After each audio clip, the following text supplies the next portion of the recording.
À découvrir dans cette édition le GIM UEMOA, un outil d'intégration régionale et d'inclusion financière au service des administrations et des populations.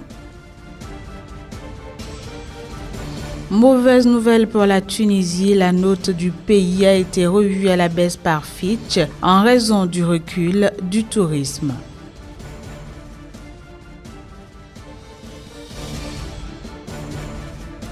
Puis hors de l'Afrique à présent, l'économie américaine n'a enregistré qu'un progrès de 1,6% sur l'ensemble de l'année 2016.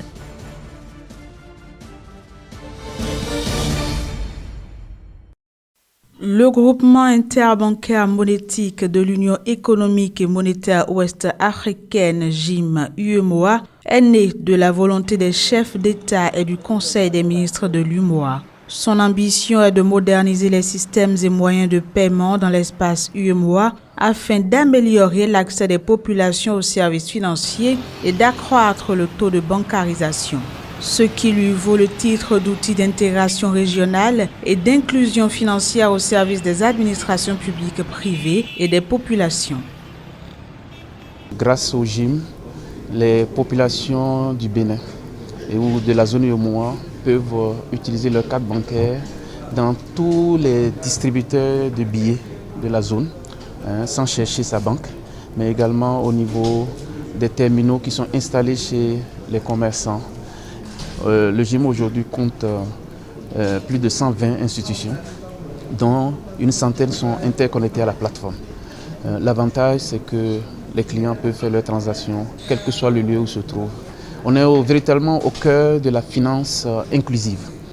Le groupement interbancaire monétique de l'Union économique et monétaire ouest-africaine GIM UEMOA a été mis en place par la BCEAO en 2003. Le produit assure désormais l'interopérabilité et la compensation des opérations pour le compte d'une centaine de banques.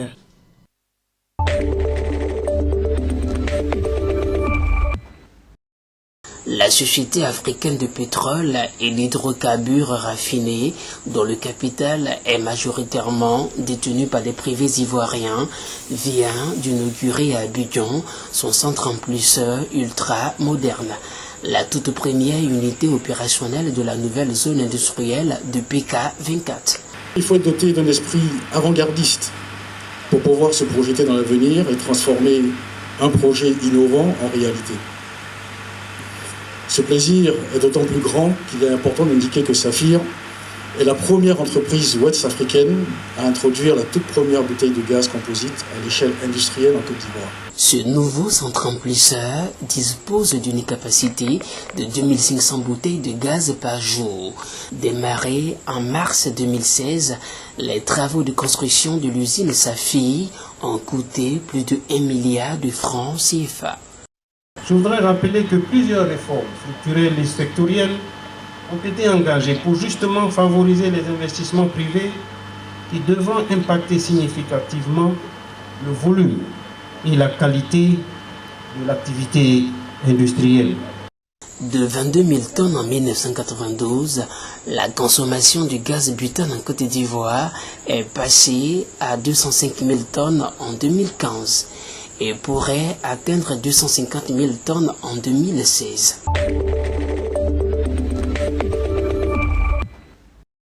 La Fédération des producteurs de coton de Côte d'Ivoire a mis en place un fonds de garantie d'un montant de 1,8 milliard de francs CFA.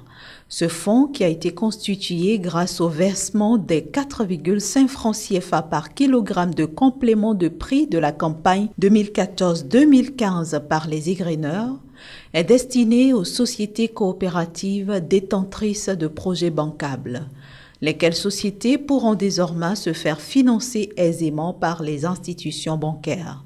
De quoi donner un souffle nouveau au secteur cotonnier ivoirien, dont les rendements sont en partie mis à mal par les difficultés de financement.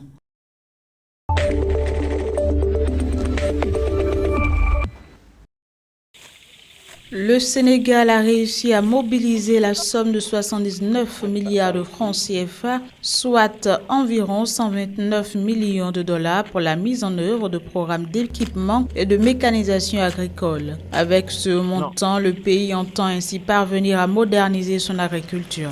Le programme brésilien Maïs Alimentos apportera 45 milliards de francs CFA à ces programmes. Quant à la Belgique, elle injectera 22 milliards de francs CFA et l'Inde 12 milliards de francs CFA.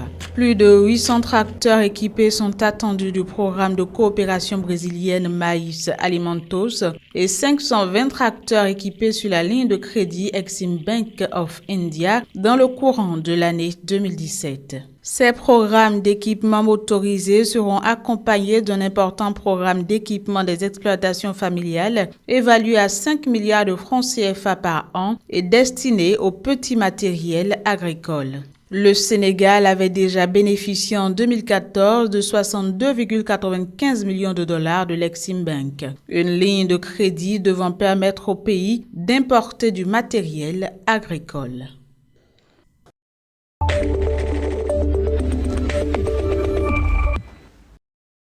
Le Nigeria veut continuer par améliorer sa production agricole nationale. Dans cette perspective, le gouvernement de Muhammadu Buhari a réaffirmé son engagement à accompagner les investissements agricoles.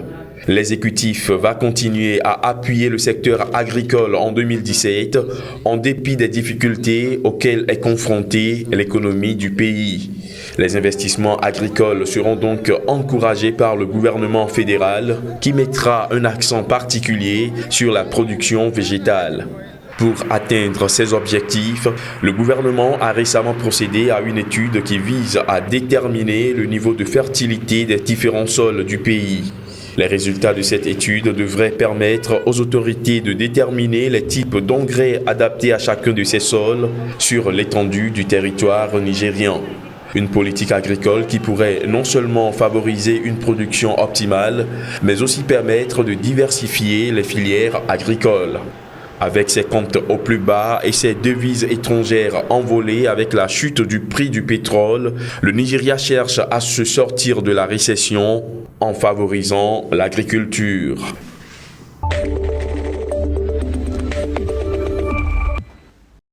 Le Rwanda va lancer dès le 22 février prochain sur le marché financier local un emprunt obligataire de 10 milliards de francs rwandais, soit 12,4 millions de dollars.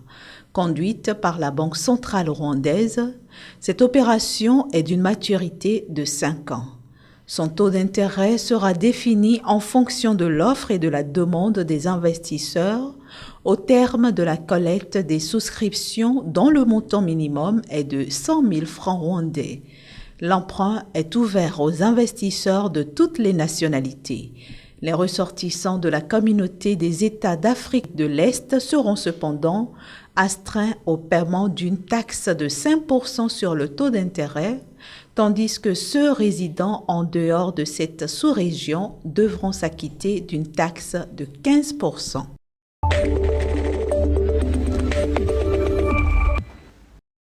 Malaise entre l'Union européenne et le Maroc.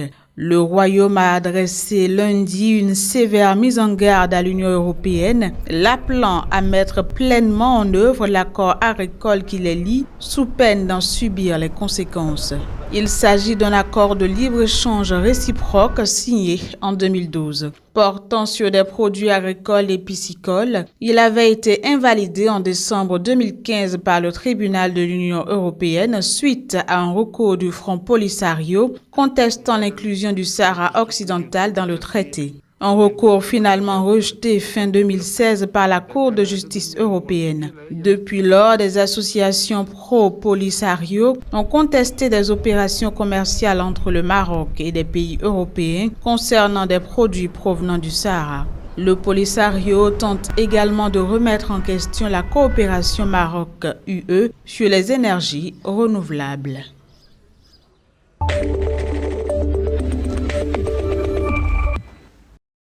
L'agence de notation Fitch a abaissé d'un cran la note de la dette de la Tunisie. De BB-, la note tunisienne est passée à B+. L'agence explique cette dégradation de la note non seulement par la chute du tourisme dans un contexte de risque élevé pour la sécurité, mais aussi par un ralentissement des investissements et de fréquentes grèves qui affaiblissent la croissance et les perspectives économiques du pays. Les entrées de touristes ont continué de ralentir en Tunisie, mais à un rythme plus faible, reculant de 8% en septembre sur 12 mois, après avoir connu une chute de 38% au premier trimestre 2016. Selon Fitch, l'expansion de l'économie tunisienne n'a été que de 1,2% en 2016 contre 4,5% en moyenne avant la révolution tunisienne de 2011.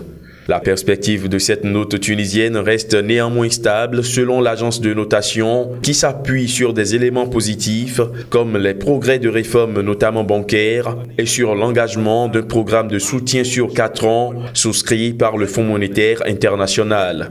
Fitch projette que la croissance du produit intérieur brut tunisien atteindra 2,3% en 2017 et 2,5% en 2018.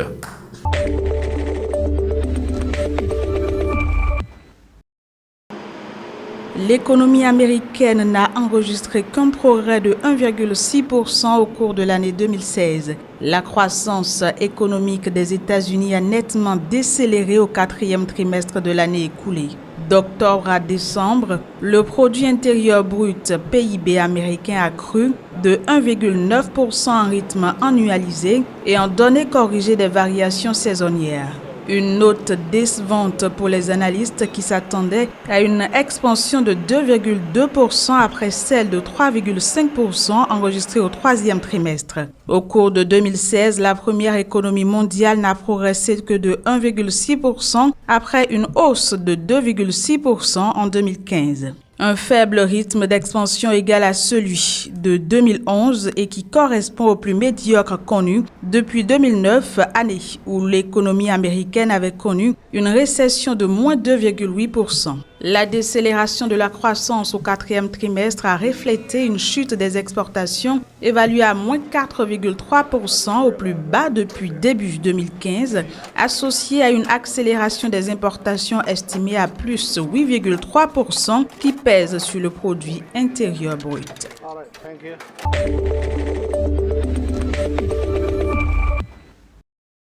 Le coût du panier moyen du consommateur vénézuélien a augmenté de 433,9% en 2016. Une inflation astronomique dans ce pays touché par une grave crise économique et politique.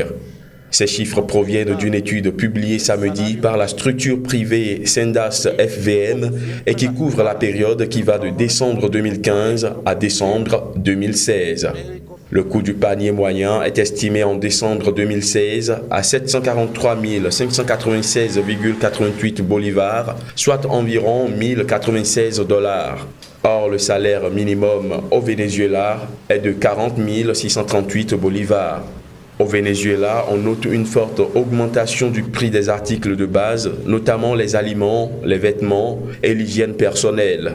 À cela s'ajoute une pénurie qui touche notamment la viande bovine, le sucre, le riz, l'huile de cuisson, la farine et le pain. Depuis des mois, une grave crise économique frappe le Venezuela. Elle est liée à la chute des cours du pétrole qui a fait exploser l'inflation, qui est estimée à 475% en 2016, selon le Fonds monétaire international.